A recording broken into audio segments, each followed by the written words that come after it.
आदाब, सलाम, प्रणाम। मैं मोहम्मद इरफान, आप देख रहे हैं तिरछी आंख न्यूज़ लाइव। अभी हम डॉक्टर विवेकानंद के ऑफिस आए हुए हैं और उनसे हम बात करेंगे। अभी देख रहे हैं, हॉस्टल हो, कॉलेज हो, स्कूल हो, लड़के लोग फांसी लगा लेते हैं, हत्या कर लेते हैं और इसमें फंस जाते हैं। प्रिंसिपल साहब रहते हैं, डायरेक्टर रहते हैं, टीचर रहते हैं, गार्ड रहते हैं, वो फंस जाते हैं। अभी भी 2 कांड हुआ है, एक परबत्ता हुआ है, एक रोन हुआ, जिसमें बेकसूर सोनू, मनीष सिंह, राजीव और ज्योति सर को और गार्ड को फंसाया गया। परबत्ता में एक लड़का भाग गया है, छोटा बच्चा, और स्कूल में ताला लग गया और प्रिंसिपल जेल चला गया। इसी पर हम बात करेंगे। चलिए हम बात करते हैं। तिरछी आंख में सर आपका स्वागत है जी। अभी सर देख रहे हैं, लड़के लोग, बच्चे लोग, बड़े लोग, कॉलेज हो, हॉस्टल हो, स्कूल हो, भाग जाते हैं, हत्या कर लेते हैं। ये क्यों करते हैं और टीचर क्यों परेशान, फंसाया जाता है टीचर को? जी ठीक है, नमस्कार। जितने भी तिरछी नज़र के श्रोता है, दर्शक हैं, उनको मेरा नमस्कार। ये सवाल जो है ना, इस सवाल में इन्होंने हॉस्टल बोला और इन्होंने संस्थान का बोला, लेकिन एक हॉस्पिटल को भी मेरे तरफ से जोड़ा जाए। जी जी। तो हॉस्पिटल में भी कोई घटना घट जाती है तो अभी रण क्षेत्र बन जाता है। अटेंडेंट और डॉक्टर का जो स्टाफ होता है उसके बीच में युद्ध होने लगता है। मेरे ख्याल से जैसे जैसे हमारा विकास होगा ना, अब जब हमारा पहले क्या था कि लोअर प्राइमरी स्कूल था और हम लोग का जैसे घर के बगल में स्कूल होता था, जा करके पढ़ जाता। जैसे जैसे हम लोग सीरियस हुए, बड़ा कंपटीशन की तैयारी करने लगे, तो जैसे जैसे संस्थाओं के बच्चे को हॉस्टल में रखना चाहिए, चाहे हॉस्टल की व्यवस्था अच्छी पढ़ाई के लिए करना है। संस्था जहाँ कहीं भी होगा, जहाँ पर जमावड़ा होगा, जहाँ संख्या बढ़ेगी, घटना दुर्घटना वहाँ का ये नियम हो जाता है कि कोई न कोई घटना, यदि कोई संस्था चल रहा है 10 साल से, यदि वहाँ पर कोई घटना नहीं घटी तो ये ऊपर वाले का समझिए बहुत बड़ा आशीर्वाद है। नहीं तो नॉर्मल में कोई घटना दुर्घटना घटते रहती है। अभी कोटा से तो रोज खबर आती है कि वहाँ पर छात्र जी, कोटा तो डेली महीना में 4-5 तो होता रहता है वहाँ पर घटना। अभी मुश्किल से 1 महीना नहीं बीता है, हमारे विभाग का जो रेडियोलॉजी विभाग जो होता है, जी जी, वो ऊपर का विभाग, सब सुपर विभाग माना जाता है मेडिकल साइंस में, और उसमें एडमिशन बच्चा को जो टॉप करता है उसी का होता है। अभी IGIMS में रेडियोलॉजी विभाग में PG करने वाले लड़के ने आत्महत्या कर लिया। जी जी। अब सवाल इस बात का है कि चूंकि अब सैकड़ों हजारों की संख्या में हमारे बच्चे और सैकड़ों हजारों संस्थाएं चल रही है, तो ये घटना कहीं भी किसी भी तरह से घट सकती है और इस घटना को रोकना बहुत मुश्किल है। हमारे यहाँ अभी सब मिलाकर के 700 स्टूडेंट, लड़के लड़की यहाँ पर रह रहे हैं। जी जी। किसी की भी तबीयत खराब हो जाना और किसी की तबीयत अचानक इतनी खराब हो जाना जिसको नहीं बचा पाना, ये हो सकता है। ऐसी घटना हमारे साथ भी घट जाए, किसी के साथ भी घट सकती है, किसी स्कूल के साथ घट सकती है। और हम ये भी नहीं कहते हैं कि जिनका नाम दे दिया गया क्यों नाम दे दिया गया, जो डायरेक्ट रिलेटेड है, इनडायरेक्ट रिलेटेड है, उनका नाम दे देने में कोई दिक्कत नहीं है। लेकिन ये प्रशासन का, पुलिस का, यहाँ के SP का, यहाँ के DIG का, यहाँ के प्रशासन का जिम्मेवारी है कि वो इसको देखे और देख करके वहीं पर फैसला करे कि नहीं, ये इनका इन्वॉल्वमेंट नहीं है, तो उनके ऊपर चार्ज ही नहीं लगाना चाहिए। जो लगे कि हाँ ये लोग डाउट में हैं तो वो पर चार्ज लगा। जो बिल्कुल घटना के समय मौजूद नहीं हो, उनके ऊपर चार्ज कैसे आप लगा सकते हैं? तो ये विवेक जो है ना प्रशासन के लोगों को, जिनको पुलिस विभाग को, जिस पर कोर्ट भी यकीन करती है कि वो जो रिपोर्ट बना कर देंगे, डायरी लिखेंगे, उसी पर जजमेंट होगा, उनको अपने विवेक का इस्तेमाल करना चाहिए और सही का सही जांच होना चाहिए और गलत का गलत जांच होना चाहिए। जो दोषी है, लग रहा है आपको दोषी है, तो उसको अदालत के कटघरे में खड़ा कीजिए। जो दोषी नहीं दिखाई पड़ रहा है, किसी और कारण से उनको नहीं दिया जाना चाहिए। इसका प्रभाव खराब पड़ेगा यदि हॉस्टल बंद कर दिया जाए, यदि स्कूल संस्था बंद कर दिया जाए, कोचिंग बंद कर दिया जाए, अस्पताल में घटना दुर्घटना होती है और अस्पताल बंद कर दिया जाए, तो नुकसान जनता को ही होने वाला है, पब्लिक को ही होने वाला है। जिसके भलाई के लिए हम ये काम कर रहे हैं उसी का नुकसान होगा, और जिसके भलाई के नाम पर आप कह रहे हैं उसका भलाई, एक की भलाई करने का प्रयास में 100 का नुकसान नहीं कर सकते आप। तो जो कुछ भी अभी यहाँ पर घटना घट रही है ये प्रकृति के नियम के अनुसार ही है। कुछ घटनाएं घटती ही रहती है जहाँ पर 1000 लोग का जमावड़ा है। और एक बात और है, आप जिस चीज का कारोबार कीजिएगा नुकसान उसी चीज में होगा। जी जी सही बात है। हम जिंदगी का कारोबार करते हैं अस्पताल में तो नुकसान जिंदगी का होता है। कोई हीरा का कारोबार करता है तो उसको नुकसान हीरे का ही होगा। कहीं दूध का कारोबार होगा तो यदि बर्बाद होगा तो उसका कुछ दूध ही बर्बाद होगा ना। तो हम यदि जिंदगी में लोगों को बनाने का काम कर रहे हैं तो कभी कभार ऐसी गलतियां करें ना करें, ऊपर वाले का भी कुछ नियम होता है, उसके तहत कुछ घटनाएं घट सकती है।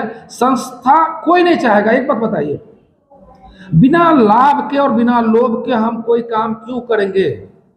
लोभ छोड़ दीजिए, लाभ नहीं हो, हमारे किसी भी संस्था में यदि बच्चा, कोई भी सोचेगा कि कोई भी संस्था बर्बाद हो, कोई भी संस्था अपने चाहेगा कि हमारा बच्चा का कोई इस तरह की घटना जी, घट जी। जाए, ऐसा उससे लाभ क्या, उसको नुकसान होने वाला है। जी जी तो हम अपना नुकसान का काम, और हाँ एक तो नुकसान हुआ कि हमारा बच्चा जिसको हम बहुत प्यार करते थे, पढ़ाते थे, उससे इंटीमेसी होती है, उससे लगाव होता है उसको, एक तो वो गुजर गया। दूसरा क्या, अब हम फॉल्स रूप से, हम गलत रूप से हम ही को फंसाया गया है। तो ये दोहरा मार कैसे समाज झेल पाएगा?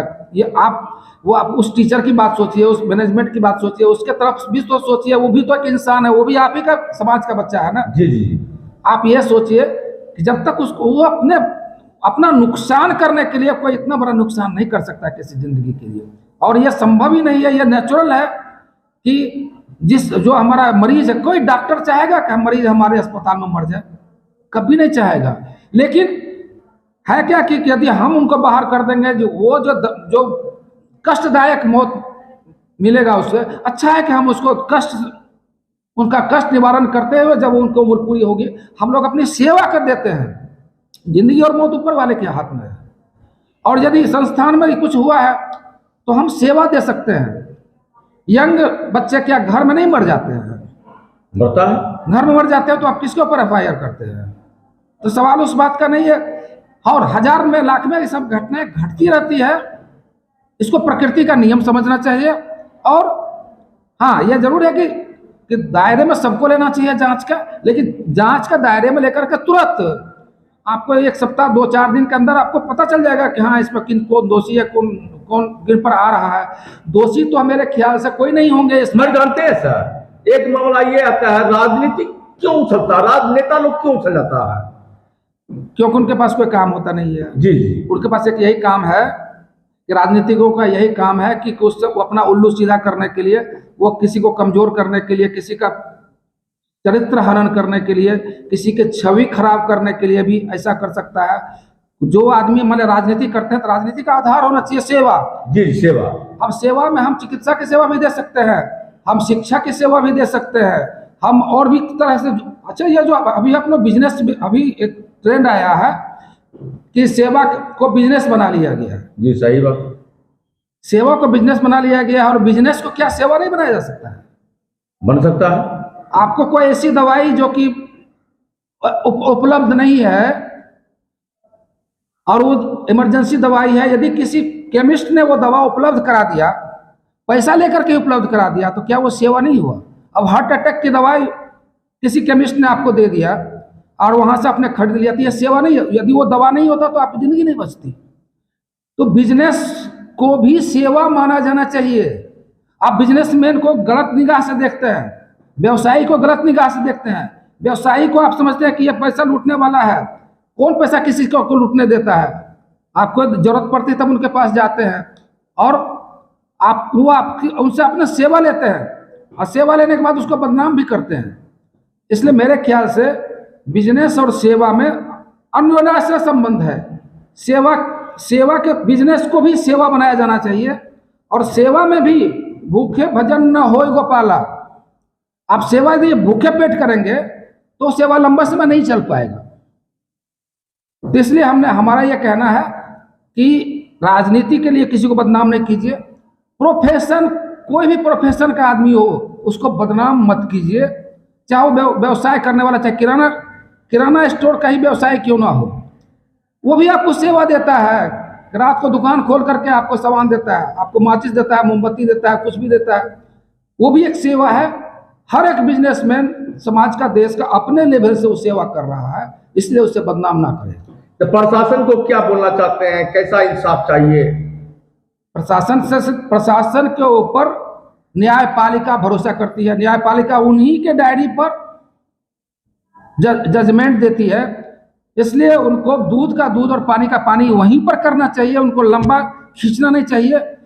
एक आध दो आदमी धोखा से दायरे में आ रहे हैं, आपको डाउट हो रहा है, तो आप चलिए उनका नाम अदालत को दे दीजिए, लेकिन जिन पर आपको कोई डाउट ही नहीं है, आप खाम खा किसी का प्रेशर में आके काम करिएगा, इससे लोकतंत्र कमजोर होगा, इससे ईमानदारी की परिभाषा और ईमानदार लोग कमजोर होंगे, इससे समाज का विकास रुकेगा।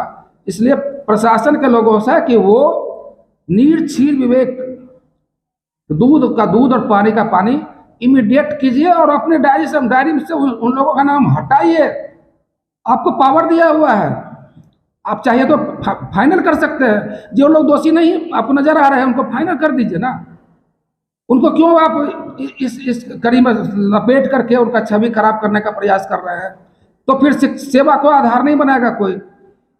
तो राजनीति में यदि शिक्षा को सेवा आधार नहीं बनाएगा, चिकित्सा को आधार नहीं बनाएगा, बेरोजगारी दूर करने का प्रयास करने को आधार नहीं बनाएगा, तो वो जमाना चला गया जो बंदूक का राइफल लगा करके कितना गोली चलाए, कितना लोग को मर्डर किए, कितना लोग को दहशत किए। उस पर राजनीति अब आने वाले समय में नहीं होने वाला है। आप परेशान कीजिएगा तो वही कहते हैं, सत्य परेशान हो सकता है, पराजित नहीं हो सकता है। आप यदि राजनीति से तंग भी कीजिएगा तो समाज भी समझता है कि दूध का दूध पानी का पानी समाज भी करना जानता है, अदालत भी करना जानता है। और मेरे ख्याल से मेरे प्रशासन, पुलिस प्रशासन के लोग भी अपना जमीर नहीं बेचें, अपना ईमान नहीं बेचें और इसमें जजमेंट दें और स्पॉट जजमेंट दें, फाइनल करें। और जिनको डाउट में रखना हो उनको डाउट में रख करके उनके ऊपर ट्रायल करें, हमें कोई एतराज नहीं। चलिए डॉक्टर साहब, फिर हम बात करेंगे, देखते रहिए तिरछी आंखों से लाइव।